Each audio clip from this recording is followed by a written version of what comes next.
বাড়িতে মুমূর্ষু রোগী জীবনের সঙ্গে পাঞ্জা লড়ছেন, ভালো চিকিৎসার প্রয়োজন, আর তার জন্য দেশে পরিষেবা ঠিক নেই।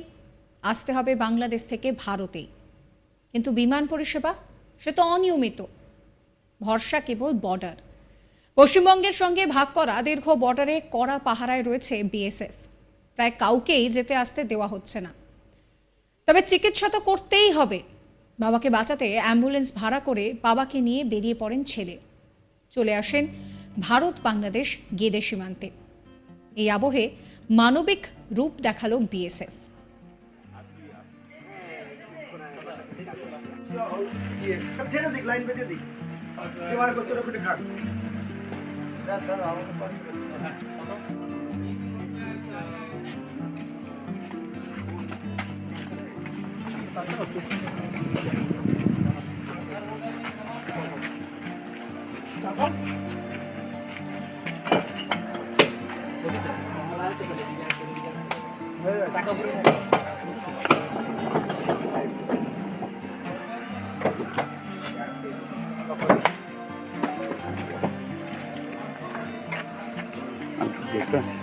দাদা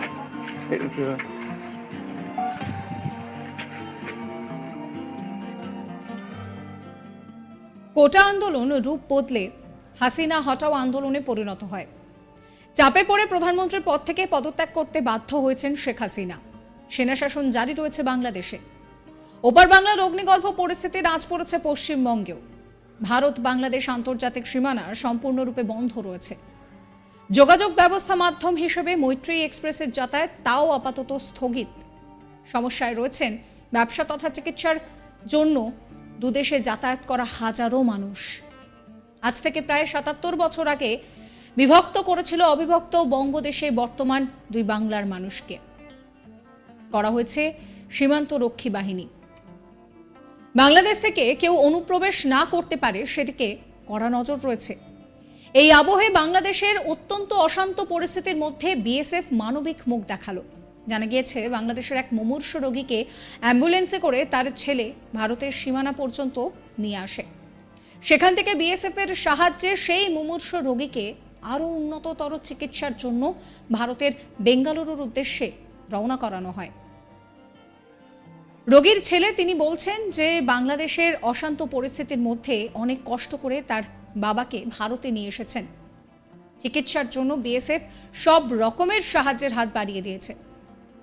এমন জটিল রাজনৈতিক তথা সামাজিক পরিস্থিতির মধ্যেও বিএসএফ এর এই অনন্য উদ্যোগ আবারও প্রমাণ করলো যে সত্যি তো সবার উপরে মানব ধর্ম।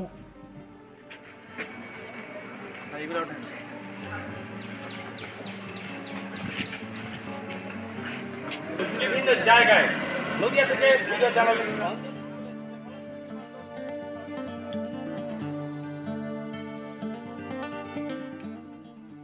বাংলাদেশের যুবক মোহাম্মদ আলমী হক কি বলছেন শোনাবো। বাংলাদেশ থেকে এসেছি, বেঙ্গালুরু যাবো বাবার চিকিৎসার জন্য। 3 মাস অসুস্থ, তার উন্নত চিকিৎসার প্রয়োজন, যার জন্য আমরা ভারতে আসছি। বলছি বাংলাদেশে তো এখন অগ্নিগর্ভ অবস্থা, তো কি করে নিয়ে এলে? আমরা অ্যাম্বুলেন্স করে নিয়ে আসছি। এখন আজকে আপাতত স্বাভাবিক আছে, সবকিছু চলাচল করতেছে যানবাহন। দেশের অবস্থা এখন স্বাভাবিক। কোথায় নিয়ে যাবা চিকিৎসা করাতে? বেঙ্গালুরুতে। এই নিয়ে আমার কলিগ নিলয় ভট্টাচার্যের একটি রিপোর্ট দেখাবো। জ্বলছে বাংলাদেশ।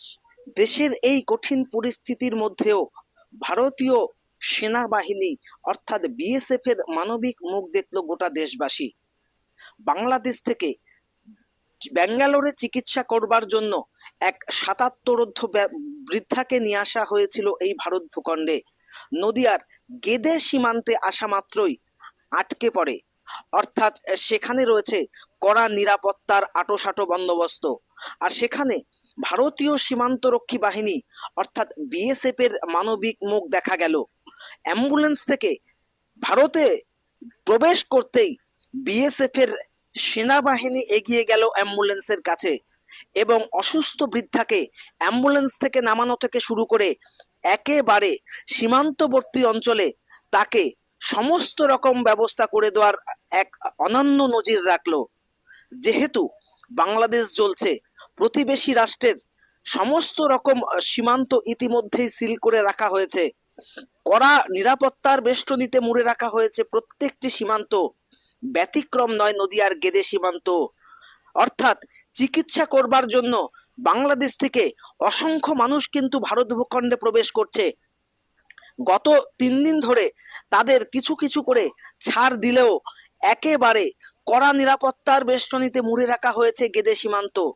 আর 77 এক বৃদ্ধ ব্যাঙ্গালোরের উদ্দেশ্যে বাংলাদেশ থেকে অ্যাম্বুলেন্সে করে এসেছে ভারত ভূখণ্ডের এই গেদে সীমান্তে।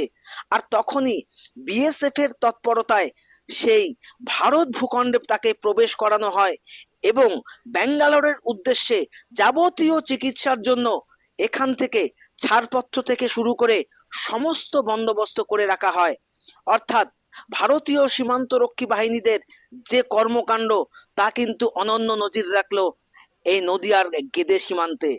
আমরা জানি প্রতিবেশী রাষ্ট্র জ্বলছে, সেখানে তেমন উন্নত চিকিৎসা ব্যবস্থা নেই, আর তাই অসংখ্য মানুষ কিন্তু চিকিৎসা করাতে কেউ কলকাতায়, কেউ চেন্নাইয়ের উদ্দেশ্যে রওনা হয়েছে বাংলাদেশ থেকে। ব্যতিক্রম নয় এই 70 এই বৃদ্ধাও। আর এই 70 বৃদ্ধাকে সমস্ত রকম সুবিধা, এমনকি অ্যাম্বুলেন্স থেকে নামানো থেকে শুরু করে সমস্ত ব্যবস্থাটাই করলো এই ভারতীয় সীমান্ত রক্ষী বাহিনী বিএসএফ। আর অনন্য নজির গড়লো এই ভারতীয় সীমান্ত রক্ষীরা। ছেড়ে দিক, লাইন বেঁধে দিক, জোয়ার করছে ওটা খুঁটে খান।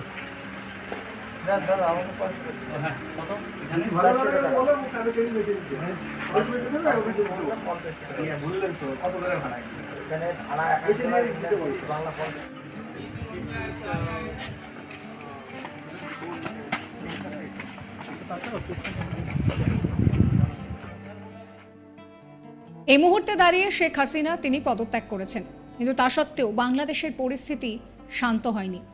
বাংলাদেশের অশান্তির আঁচ এখানেও এসে পড়েছে। কিন্তু তা সত্ত্বেও যে সমস্ত মানুষ বাংলাদেশ থেকে এখানে আসেন চিকিৎসার জন্য, তারা ঠিক কি করবেন? কারণ এই মুহূর্তে যোগাযোগ ব্যবস্থা বন্ধ রয়েছে। এই পরিস্থিতিতে দাঁড়িয়ে জীবনের সঙ্গে বাবা পাঞ্জা লড়ছেন। সেই বাবাকে ভালো চিকিৎসা করাতে ভারতেই আনতে হবে। ছেলের উদ্যোগ এবং তাতে বিএসএফ এর সাহায্য, সব মিলিয়ে বলা যেতেই পারে যে বিএসএফ আবারও প্রমাণ করলো সবার ওপরে মানব ধর্ম, তার উপর কিছু নয়।